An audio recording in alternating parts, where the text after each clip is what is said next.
welcome to the Two Mortgage Guys podcast. Today with you, I have a very special guest. Special not just because he's an awesome person, but because he's a really dear friend of mine. Known him since 5th grade. We've been reminiscing for the last half hour since you've been here. It's probably been more than a half hour, but neither of us stopped talking. And he works for a company called True Power. It is a solar company, and that seems to be kind of like the hottest topic, no pun intended, for Southern California at this point, especially with the bills that we see rolling in every month. And I really wanted to bring him in and kind of give people kind of a fair, educated aspect of this world, because it's something that just, I think it's kind of like my own industry where people seem to think they either know nothing or know too much. And so you can kind of put a little bit of a hedge on that and give people a little bit more full picture, but also kind of give people a chance to get to hear from someone that's honest in the industry, which is not always easy to find. For sure. So without further ado, Bryce Felkner, welcome to the podcast. Thank you. In the background, you can't hear it, but there's applause. Yeah, I can feel it for sure.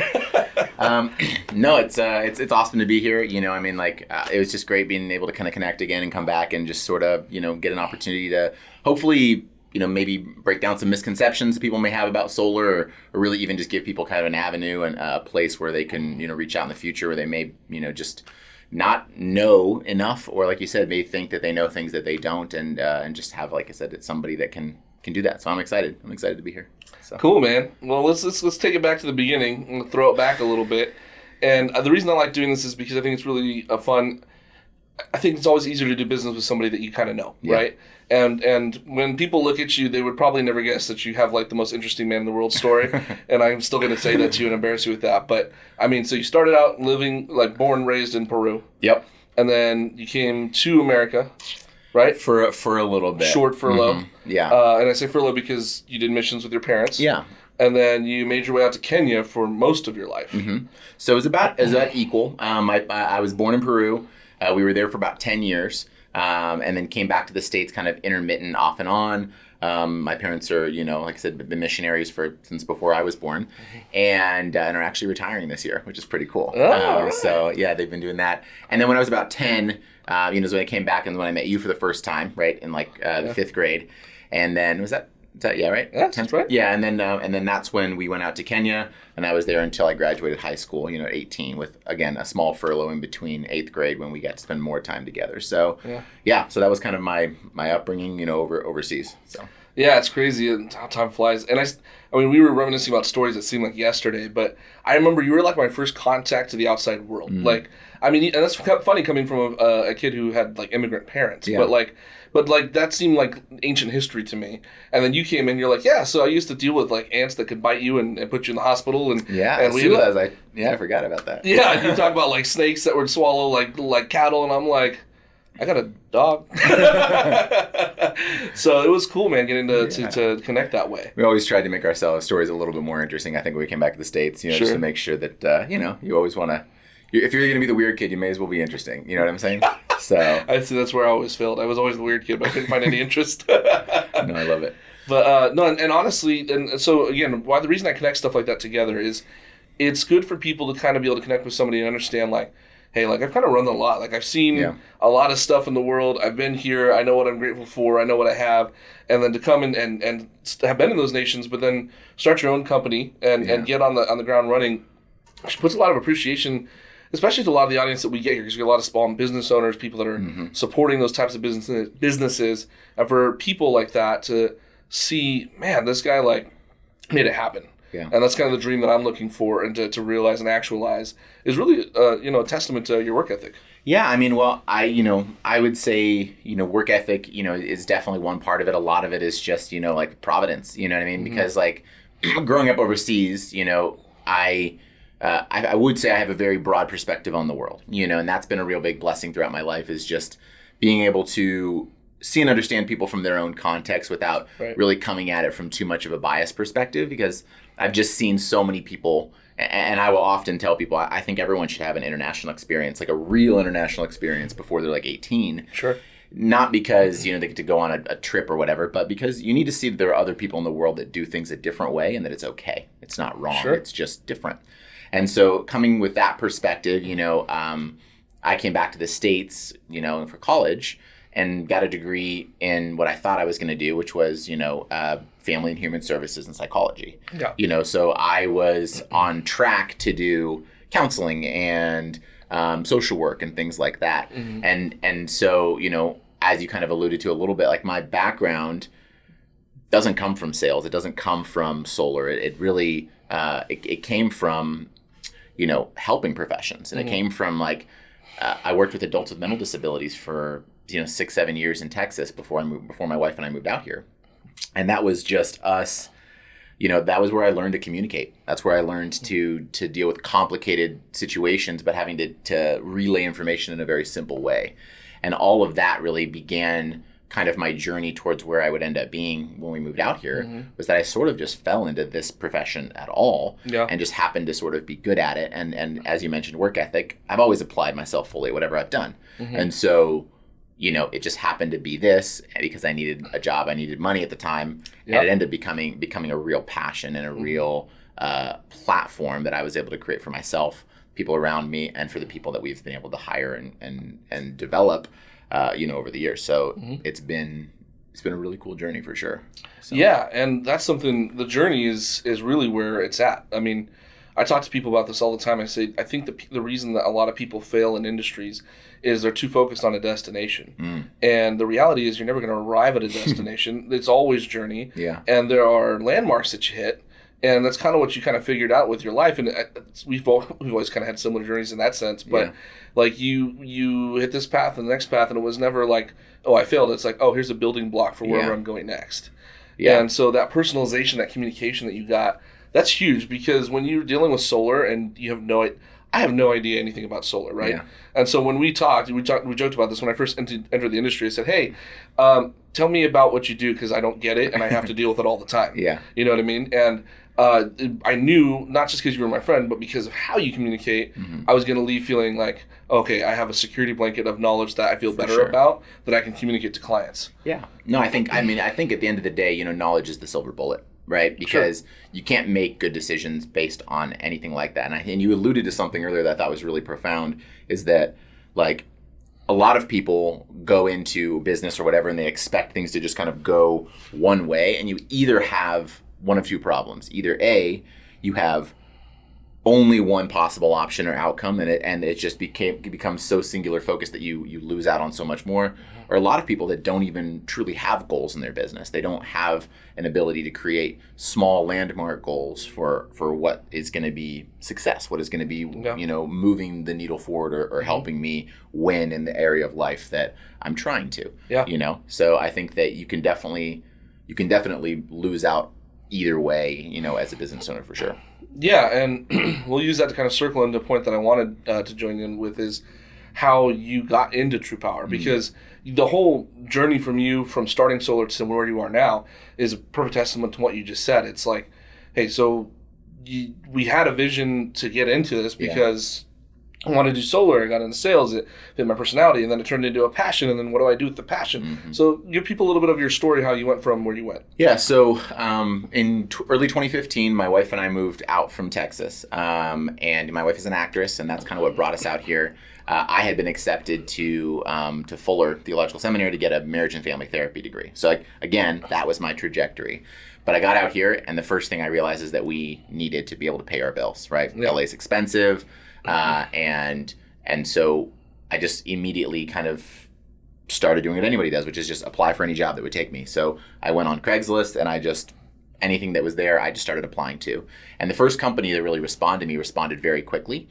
Didn't raise any red flags with me. I was just like, cool, I need a job. I had an interview on Thursday, an interview on Friday. I was hired and started Monday. And so I didn't have a full expectation of what I was even really doing, but I was hired to basically be a marketing representative where we were doing door-to-door. And so, door-to-door is kind of another topic that, we can probably get into a little bit later, because I think that people have a lot of misconceptions about that industry and that side of stuff as well. But specifically with direct sales, I was setting appointments that were being basically given to another company that was coming to do energy retrofits with something called Energy Upgrade California. Yeah. So they were doing blast testing for ACs and removing asbestos and basically weatherproofing homes. And so from there, I just had no real choice but to succeed. I didn't know what I was doing, but I was given a script and I was kind of doing this thing. And so my first 2 weeks in the business, I was already outperforming everybody on my team. Right. And it was just because, again, I knew that my wife and I both needed food, right? We had to eat. We needed a place. We were living in somebody else's couch. Food motivates me too. Right? And so and so we were just trying to get our lives settled, in Los Angeles. And so after about a couple months there, I had been promoted into a management position to run a team of marketers. And then after having been there for a few months, they added solar as an offering that we did internally. So we were selling some of these leads out, and we were actually working internally with solar. And they brought in some people, and then they had too many appointments and not enough people to go in and run them. So they cross-trained me to as a district manager to be able to take some of the pressure off of that side of the team. Well, again, I took to it like water because I was given a process and I didn't know any better. I didn't know enough to complicate the process. And so I was just helping people left and right lower their bills. And I was like, oh, this is great. I can help people save money. It doesn't cost them anything to do. And I was just, in the zone. So I started doing that and really succeeding. And then eventually completely transitioned over and moved up in that company alongside a few other really great gentlemen. Now, being pretty blind at that time, we weren't really looking at a lot of what was happening on the back end, the customer service, any kind of potential issues. And even with our sales staff, we had a lot of turnover. And we were trying to figure a lot of that out and realizing that a lot of the compensation plans that had been built were just really, really, really heavily weighted towards the executives and people were not making what they deserved. Sure. And so after beginning to realize that and kind of kicking that can down the road for a little while, we all just kind of realized that we couldn't continue to put our names behind the business. And so we kind of all quit at the same time. And it was then that we had a decision to make. And one of the things, what we decided to do was to continue doing what we were all pretty good at. We were gifted at, we were leaders. We loved to develop other people. And we decided to start a company called Voltaic. And so Voltaic was kind of our first baby. And so Voltaic was, built off of the foundation of trying to have a lot of integrity, respecting the people we worked with, and giving a platform for people to change their lives. And we really believe that in the direct sales space, people can come and actually get paid what they're worth, what they believe that they're worth. So as we did that and developed Voltaic, we built a really strong company, a really well-known brand. We started getting lots of referrals and we're doing, upwards of 100 plus installs, a month. And as we started plateauing kind of around year 3 and with COVID and everything, we began sort of looking for ways to adapt our business. And one of the ways we started thinking about that was to do more vertical integration, which is to be able to start doing some of our own installs. And as we started looking around with that, we found other like-minded companies that were looking for a similar thing and some people that were just very aligned with us. And so, even though it was really hard, we decided, what we're going to do is we're actually going to drop our brand and merge into a brand new brand with these 3 companies. And so that's what True Power was started. It was really only a few months old, to be honest, of actually operating as True Power. But we have a lot of the foundations from all the other companies. And so not only trying to do sales with integrity, but to really honestly view our jobs as service, being able to go out and help our community. We have an initiative where every part of one of our installs actually goes to helping provide clean water and solar power overseas for different communities that can't access that. That's awesome. And so just with being able to do a lot of that, we were able to really expand our footprint into areas where we weren't, like more out here in the Temecula Valley area, down in San Diego, even in Vegas, areas where we had wanted to be, but we found people that were already there. And so it's been a really cool merger. And anytime there's mergers, it's an exhausting endeavor, but we're really, hoping that True Power becomes a pretty substantial name in the industry with the leadership that we have, because, I think it's pretty untapped. So that's kind of how we got to where we are at today. We really what I think maybe instigated some of us wanting to have a conversation a little bit more about, how we can continue to do that, continue to grow. Yeah, I mean, just listening to that was like seriously educational. So I really hope the listeners are paying attention to that. But also if you were like, listen to what you said just in your own personal experience about how going internationally gave you a different perspective on how things go is almost like kind of the footprint of what you guys are doing. It's like, look, there's solar companies. We get it. Here's a different spin. Here's a way to do it where we can make everybody win. Our employees are happy. the solar company has good quality product, Yeah. and our clients are informed and are happy at the end because Yeah. the rates are down. And that's honestly, you really can't ask for more in a small business in that sense, because you're providing, plus you're already, like you said, going internationally in the sense that you're blessing people that don't have water and other options. So when people are looking for solar or for any kind of vending for that matter, they tend to want somebody that's got the full package, and that's pretty hard to do. And that's hard to, especially in a smaller market, or I should say smaller business in a large market. People don't usually assume that you guys are going to have all those abilities. But for you to merge with other companies, understand that not only is there a different way to do business, but then you're learning from each other to make that kind of grand umbrella for people to fall into. It really should make people excited, because it's not like it's a new company, yes, but you're experienced people that have come together to do this well. And that's one thing that, it's always hard in business, right? Because one thing people always look for is longevity, right? Like, how long have you been in business? Okay, well, I mean, I've been in the industry for 6-7 years at this point. And everyone on our leadership team, between about the 7 or 8 executives, I mean, we've got north of 100 years of experience in this industry, and seen it all over the country. You know what I mean? So there's that kind of piece that really adds, I think, a lot of value. But for sure, it's we tried to separate ourselves. Everyone tries to to find a way to be more, to be able to capture more business and to be of more value, because that's ultimately what any kind of business is you're as valuable as the value that you give. Yeah. And so, whether it be education-based sales, whether it be, like you said, providing great products and that kind of things, we also offer home upgrades. We're not just trying to pigeonhole ourselves in solar. We want to be able to offer ways to reduce the consumption of your home, as well as providing all the energy that you need, So we really believe in the product. We really believe in what we have to offer. But at the end of the day, the product isn't solar. The product is always the people that you employ, the people that you train, and the people that you can impact based on your experience and being able to teach and develop another generation of solar, direct sales professionals. And that's what we want. And that's perfect segue, because my next questions for you were going to be basically, what is it that you guys do? Because when we talk solar, people like, well, I know I get panels. I know that I can purchase them or I can lease them. I know that sometimes my bill goes down. Sometimes it's a steady. Sometimes it's a decreasing, amortizing kind of thing. There's a lot of options and a lot of different explanations. And I'd like to jump into that before we get into the door knocking, because it's kind of something else I wanted to touch with. But especially because you guys are doing kind of a more full attack, so to speak, what are the kind of products that you guys run with? And why should people be happy with them? Happy with them, excuse me. Yeah, I think, I appreciate you asking that question, because I think that, there's definitely becoming more and more knowledge in general, right? But I think it's so important for people to understand the importance of a customized approach for any home, right? In the same way that whether you're talking about mortgages or home buying, like, imagine if people were just said, okay, well, like are there like 2 types of mortgages? Like, are there, are there 2 types of houses, or, and so people always think in terms of very binary in their thinking, right? Leasing, owning, I've heard this is bad, I've heard this is bad. When in reality, any product can be a good fit if for the right person, right? So whether it be, like you said, a leasing option, which isn't even really called leasing much anymore in the industry, there are a number of ways, to approach solar, and trying to figure out the best approach for your home is where you have someone that will actually listen to you.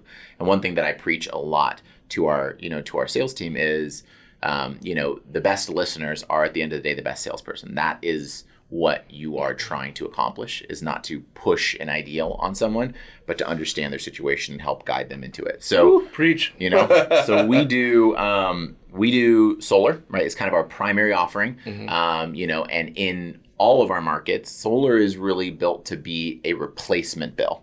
It's built to eliminate your need to pull any power from the utility and be able to replace it with either, like you said, a non-ownership or lease style payment, or an ownership payment that is more controlled, that gives you a lot of the things that you want back, right? Which is cost savings, control, savings over time, equity in the home, value, all that kind of stuff, right? So, we use only top tier equipment with all of our install partners, but we really focus in on the front end sales and the customer service piece, right? So we have installers that we work with. We don't do much of our own installations yet. Eventually we will. But right now we're trying to just give people the best experience we can. So we want to let people who are really good at doing installs focus on that, and us who's really good at the front end, in-home presentations, the marketing, and the customer service, we really are doing that. And then beyond that, we basically offer home upgrades, right? So things that will help people lower their bills. So insulation, whole house fans, variable speed pool pumps, dual pane windows, all the things that people want to do. A lot of people want to do these upgrades for their home, but because we have a unique vehicle for financing, because we have solar. And when you begin to attach things into a solar proposal, you're able to get some federal incentive off of some of the things that you're doing as well, because solar comes with its own tax credits and things like that. So if I build other things in, you can get tax credits and tax breaks and incentives on that stuff as well. So it's kind of a bundling packaging approach, which also, lowers your bill at the same time. Yeah, so I like the way you describe that, because at least for me in my world, it makes a lot of sense, because there's mortgage brokers, there's insurance brokers, and to a degree, you guys kind of operate in that sense where you operate in the front part of the investor, so to speak, and you give them the ability to put their voice out there, and you provide quality products, but you're able to also provide better rates because you're showing people a lot of different options. And that's a beautiful thing, because especially when it comes to solar, typically, knock knock, who's there? Salesman from solar company, right? And we offer our product and our product alone. But the problem is nobody knows anything about solar, so if that's your only gateway in, you don't know if you're getting a decent product or not. Yeah. So now you're illuminating XYZ, and a lot of people all of a sudden get to understand about solar, about different products, and you have the addition of the different products that you serve as I think one thing that I'm really proud of, and I would say that when I'm in a home with somebody, I have a very high, closing percentage, as we would say in the industry. But really, it's about, like I said, it's about understanding their needs and putting them in the right vehicle.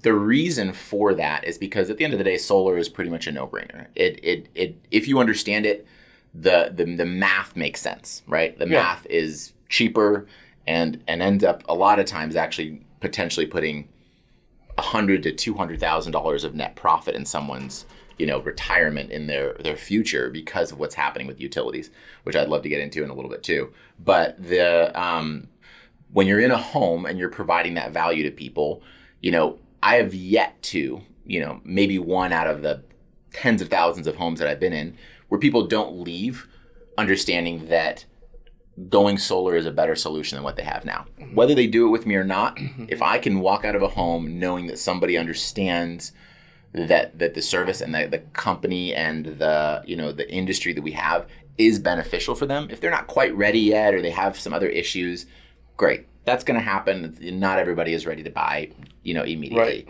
But if you can understand, if I can walk out knowing that you understand that you're in a bad situation now and that what we have to offer will actually put you in a better situation, then I feel like I've done my job. And I really try and train people to think that way.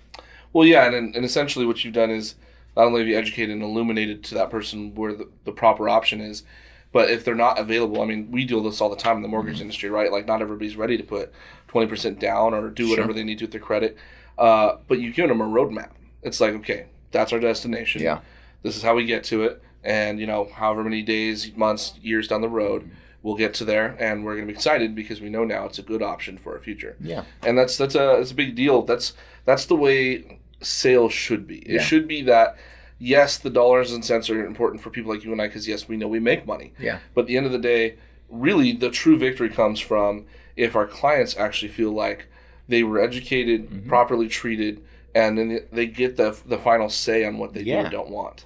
It is like, sales is an art form, really, of helping people, make decisions, right? So, we tell our people, like, you're a decision catalyst. Yeah. That's part of what your job is, right? So whether people decide yes or decide no, again, you've done your job. Yeah. So, we want, of course, more yeses than nos, but to me, we have a product. I honestly feel that I have the absolute best product in the entire world, because I have a product that you are literally replacing a bill that you already pay. right? Like if I'm renting versus owning, I have to maybe, I have to think about, down payments. I have to think about these kinds of things.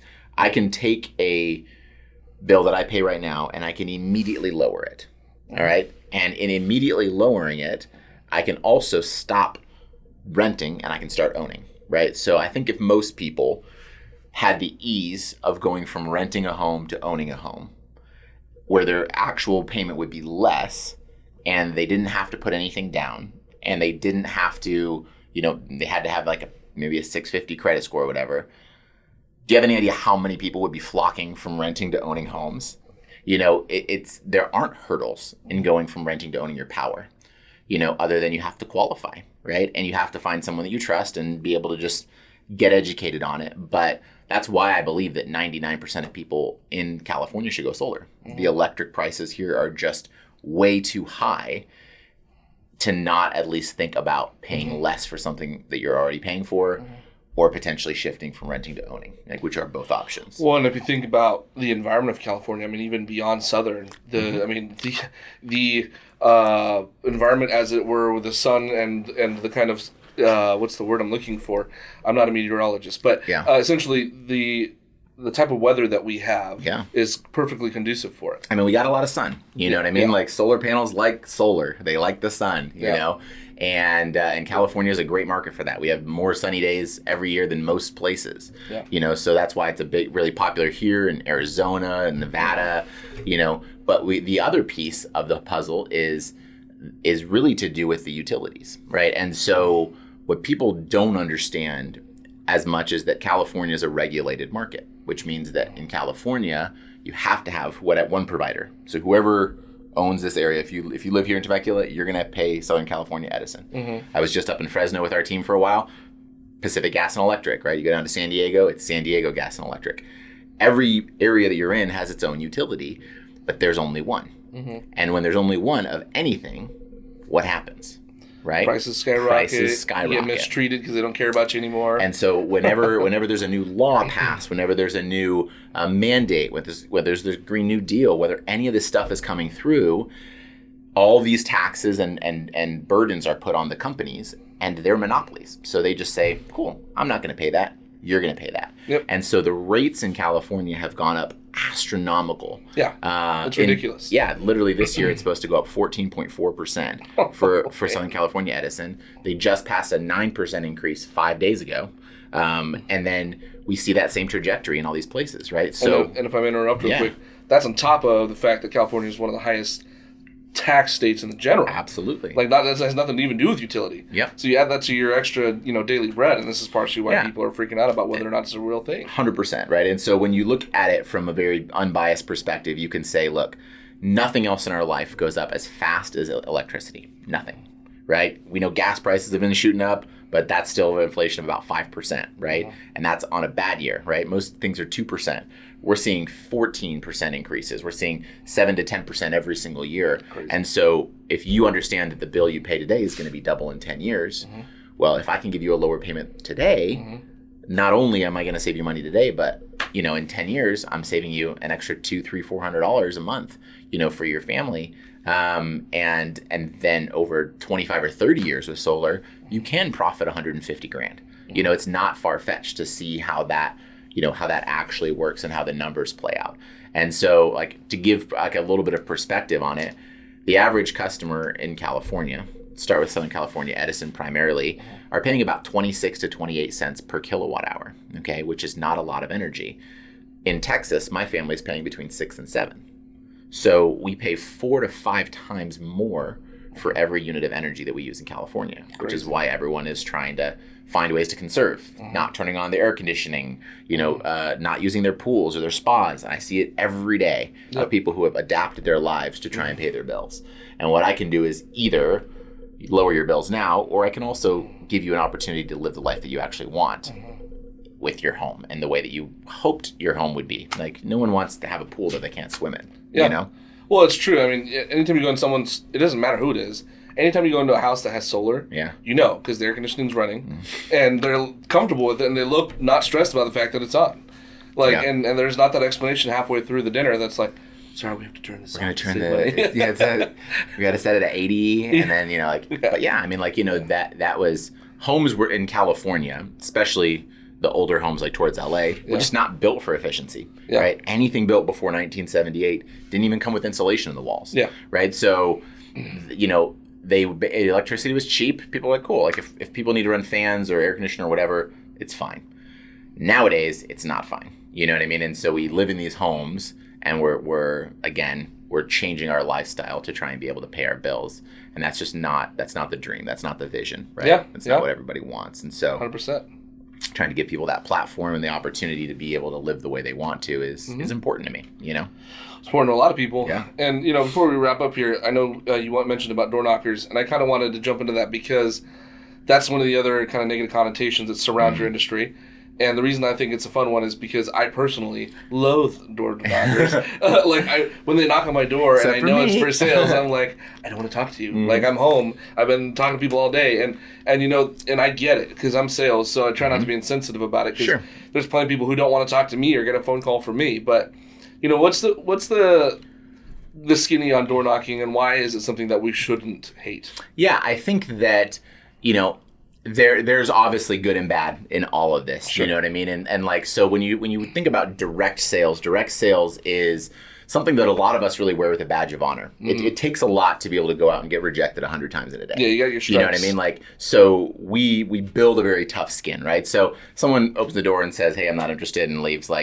Again, you're not ruining my day, but because our product works for your home, we go direct to the home. We go direct to the consumer, right? So we could call you or email you and put ads online, and then you could click something, and then we could schedule an appointment and come out to your house. But regardless, we need to end up at your house. So I would rather be able to disqualify your home by just walking by and saying, yeah, your home is not a good fit for this, and not even knock on your door, or maybe just knock and, say hi.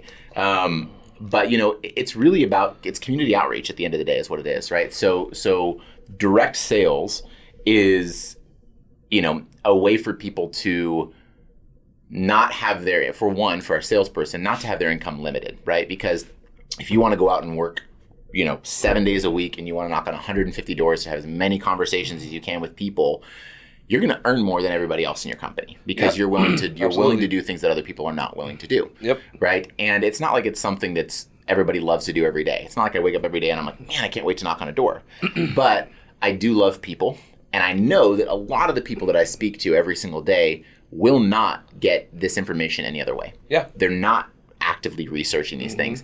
And I have been in this industry long enough to know there was a point when the tax credits were at 30%. They're going down from the federal government. There was a time when the net metering from the utilities was better. There was a time when incentives were greater and the state was actually paying for solar as well.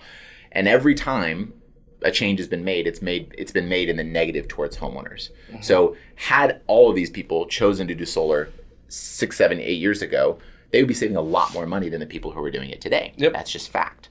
And so every door that I choose not to knock on, it's literally somebody that I'm saying, you know what, I really don't care that you're paying more than what you need to pay. I don't really care that you're going to be in a position in 5 to 10 years where you might be moving out of California because you can't afford your bills.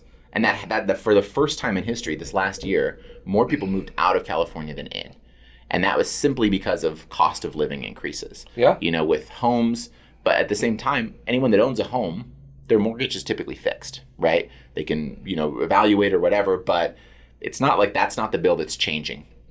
It's their electric bills, it's their gas bills, it's their food costs. And if I can alleviate some of that and keep somebody in their home that they want to be in, provide them, a service, every one of the customers that I've worked with that's actually said yes to me and that we've gone forward has been so happy that they did, right? They made positive impact. But I do know that there's a lot of negativity out there. And I believe that most of that is because people don't really understand it. They may be afraid of what they think solar is, or they think that, it's a scam, or that people are, just out there to try and get their money, or that their bills aren't high enough for it. But look, if you pay $60 a month, do you eventually want to pay $200 or $250? Why not lock it in at $60 for the rest of your life? Yeah. Well, and you know what? It's funny because Californians in general, and this is part of what you guys have to work against, is they already don't even like to talk to their own neighbors. Mm-hmm. You know, and they live next to these people sometimes for 18 years. Like, so for you guys, you have to battle against that kind of mantra, but it's really, like you said, in the ultimate sense of care, because you're saying, hey, look, like, I am giving you something that's going to potentially keep you here in the home that you love. And you're right. Most of the time, people are never going to find that information any other way. Yeah. So you kind of have to insert yourself. And people don't like change, but that doesn't mean that they shouldn't. Yeah. And this is a necessary change, in my opinion, as well, going to solar, and particularly for California. Yeah. But it's one of those things that when it does, you are the biggest beneficiary of it. Like, sure, someone's going to make a sale off of it, but there are plenty of sales out there where the consumer really does the most benefit, and solar really falls into that bracket for me. Yeah. I think in general, salespeople, like, I mean, when people hear sales, they generally have a negative, impression, because everything we've seen from our childhood is, the father and Matilda, right, selling a car and spinning the thing backwards and trying to swindle people, right? Yeah. I'm a believer, like I said, that sales is about listening. It's about understanding, right? We've kind of talked about this a few times, and that's really my philosophy around it. And so I do view my job as service. It's service that to the community, to individuals, to families, and it pays my bills, right? Like, so everything in life is that way, right? Yeah. We all perform a service and we get paid, in regards to it. And specifically when it comes to direct sales, like, these are people who are going out and offering a service. If you don't want the service, again, you can turn them away. Plenty of people are inside their homes that just don't answer the door because they know that, they don't want to have that conversation. Okay. You know what I mean? My job is not to go turn a whole bunch of no's into yeses. My job is just to find the yeses that are out there that just haven't yet had the opportunity to meet with someone like me. You know what I mean? Maybe they have had solar meetings before. Maybe they have a good idea of what solar is, but I have yet to have somebody that I told you that I've met with that at the end of it didn't feel like this was the right move for their home, whether it's with me or with somebody else or at some point in time. Sure. And that value is, like, that's what we get to provide, and we get to go out and choose to do that every single day, and if you have someone knocking on your door, like I said, maybe give them a bottle of water. Like, these are hardworking young people a lot of the times, and not always young either, but there are, they deal with a lot of negativity every day. So any positivity that anyone gives, I know people feel like if they're positive to someone at the door, they're just never going to go away. But there are positive and polite ways, I think, of saying, hey, you know what, thanks for coming by. If anywhere in the future, we'll be looking for it, but now it's not a good time for us or whatever. We understand that, and we, we can appreciate it. Well, you heard it here first. First, folks, sales with some actual listening and caring in it. I know that's a rarity to hear about, but the reality behind the situation is, if you're listening to this podcast, you already know who we are and you know what we're about. And I only put people on here that I actually believe in the product and I believe in the workmanship. And it's been a real pleasure to watch Bryce's journey as both a friend and actually as an entrepreneur, and really know that his integrity is shown through the product that he serves. So really, hang on to some of these truths and some of these things that he's talking about, particularly the fact that you're listening to a company here in True Power that cares about what you have to say more than what they have to say. And that's the start of being able to kind of get out there and figure out if you even want any big picture of solar in the long run. So the best part about this is it never hurts to make a phone call.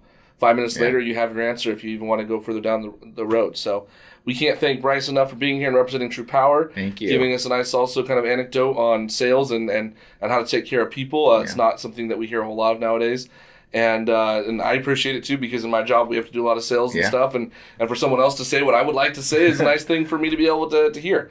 So with that being said, I'm going to do my normal run to mess with my marketing director James, and he has to figure out where he wants to put our logos and contact information. But somewhere on this site, if you're looking at YouTube, because if you're not looking at YouTube, you can't see us anyways, and not even know that I have fingers going around. There you go. But he's going to put the logo and contact information. Anything that's been represented information-wise will be listed there by James, our awesome marketing director, and we can't thank you enough for tuning into Two More Guys again, and we hope to hear from you guys soon. Thank you.